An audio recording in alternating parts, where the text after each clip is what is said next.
धान खरीदी में अव्यवस्था और किसानों के मुद्दे को लेकर भाजपा ही प्रदेश की कांग्रेस सरकार पर आक्रामक प्रेस वार्ता कर विधायक नारायण चंदेल ने चरणबद्ध प्रदर्शन की दी जानकारी। क्षेत्र के विधायक भारतीय जनता पार्टी के प्रदेश महामंत्री नारायण चंदेल ने प्रेस से चर्चा करते हुए कहा कि संपूर्ण छठ प्रदेश में धान खरीदी में व्याप्त अव्यवस्था तथा किसानों को हो रही भारी तकलीफ को लेकर आगामी 13 जनवरी दिन बुधवार को सभी विधानसभा क्षेत्रों के मुख्यालय में एक दिवसीय धरना प्रदर्शन कार्यक्रम आयोजित किया जाएगा।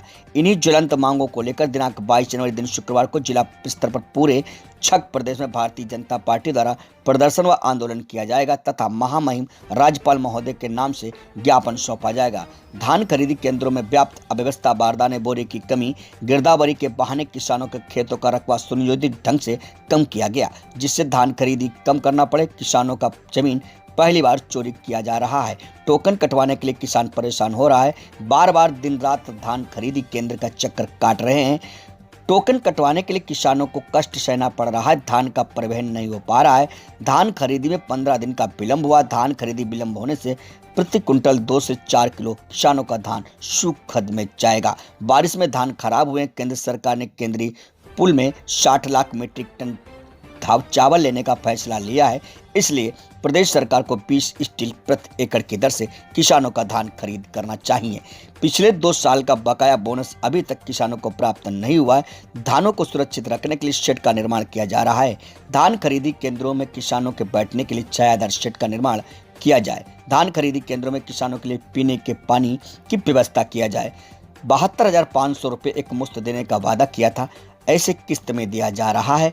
अभी भी एक किस्त देने के लिए बाकी है। किसानों को इसकी राशि नहीं मिल पाई है।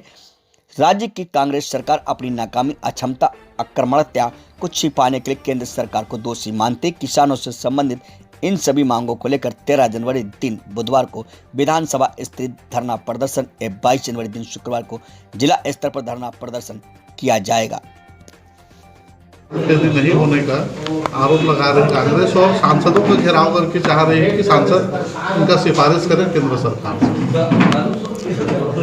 केंद्र सरकार राज्य सरकार को अपेक्षा से अधिक सहयोग कर रही है, मदद कर रही है और इसका रिकॉर्ड सब जानते हैं। 60 लाख मीट्रिक टन चावल जो खरीदने का केंद्र सरकार का जो आदेश हुआ, आप भी जानते हैं, हम भी जानते हैं, क्षेत्र के सभी किसान भी जानते हैं, आम जनता भी जानते हैं। और जिन उद्देश्यों के साथ, जिन शर्तों के साथ धान खरीदी की जाती है और चावल केंद्र सरकार को दिया जाता है, इसमें भी ये सही सिद्ध नहीं हो पाए हैं। ये बात अभी प्रेस कॉन्फ्रेंस में आपको पता चला है। हम लोगों के पास में किसानों के द्वारा कुछ ऐसे जानकारी आई है जो बहुत ही दुखद है। जो धान खरीदी केंद्र हैं उसमें तो किसान की परेशानी कई प्रकार से, अव्यवस्था नाना प्रकार का है। एक सुन के बहुत तकलीफ हुआ कि तौल में भी सही नहीं पाया जा रहा है, तौल में भी कांटा मारा जा रहा है। ये किसानों को कई प्रकार से प्रताड़ित कर रहे हैं। उनका जो मतलब अधिकार है उसको सही भाव मिले, उसमें भी नाना प्रकार की कटौती इस सरकार के द्वारा की जा रही है। राज्य सरकार की केंद्र सरकार अवगत है और राज्य सरकार के अपेक्षा से अधिक यहाँ पे सहायता केंद्र सरकार कर रही है।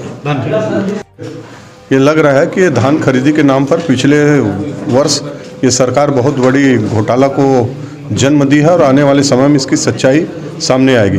वास्तविकता ये है कि ये सरकार आने के बाद 2 साल में छत्तीसगढ़ का हर वर्ग, चाहे किसान हो, व्यापारी हो, कर्मचारी हो, श्रमिक हो, हर कोई इनसे परेशान है।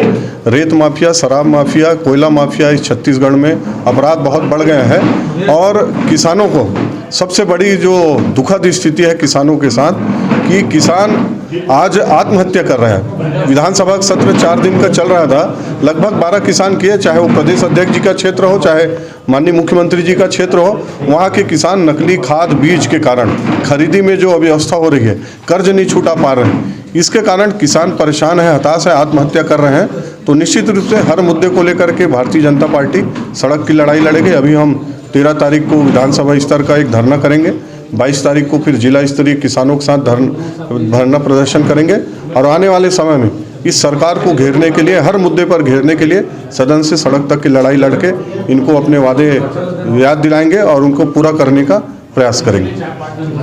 को लेकर के और पूरे छत्तीसगढ़ प्रदेश में धान खरीदी में जो व्याप्त अव्यवस्था है, बदहाली का आलम है, उन सारे किसानों की ज्वलंत समस्याओं को लेकर के भारतीय जनता पार्टी 13 जनवरी को दिन बुधवार को सभी विधानसभा केंद्रों पर पूरे छत्तीसगढ़ में 90 विधानसभा क्षेत्रों में धरना और प्रदर्शन कर रही है और हम उसके माध्यम से बड़ी संख्या में किसानों को भी उसमें शामिल करने का प्रयास कर रहे हैं और धान खरीदी सुचारू रूप से संचालित हो, किसानों को तकलीफ मत हो।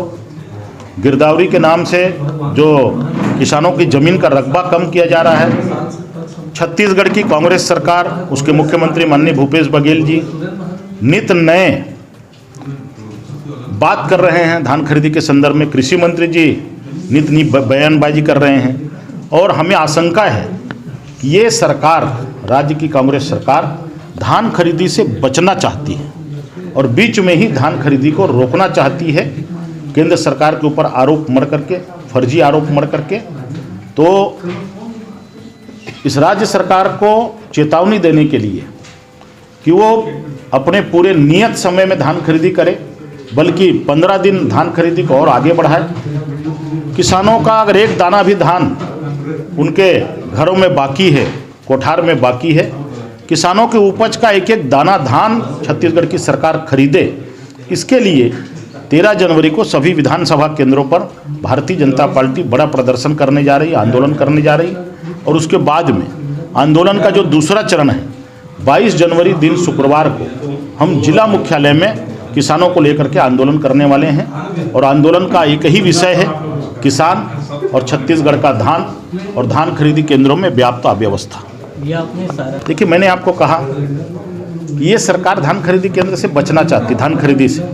केंद्र सरकार के ऊपर में रोज चिट्ठी लिखती है और हर चीज़ को अपनी गलती को छुपाने के लिए, अपनी अव्यवस्था को छुपाने के लिए केंद्र सरकार के ऊपर दोष मढ़ना चाहती है। धान खरीदी करना ये राज्य सरकार का काम, केंद्र सरकार अपना काम कर रही है और इसलिए मैंने कहा राज्य सरकार के बारे में कि तू इधर उधर की बात न कर, तू इधर उधर की बात ना कर, ये बता कि कारवा डूबा क्यों। धन्यवाद।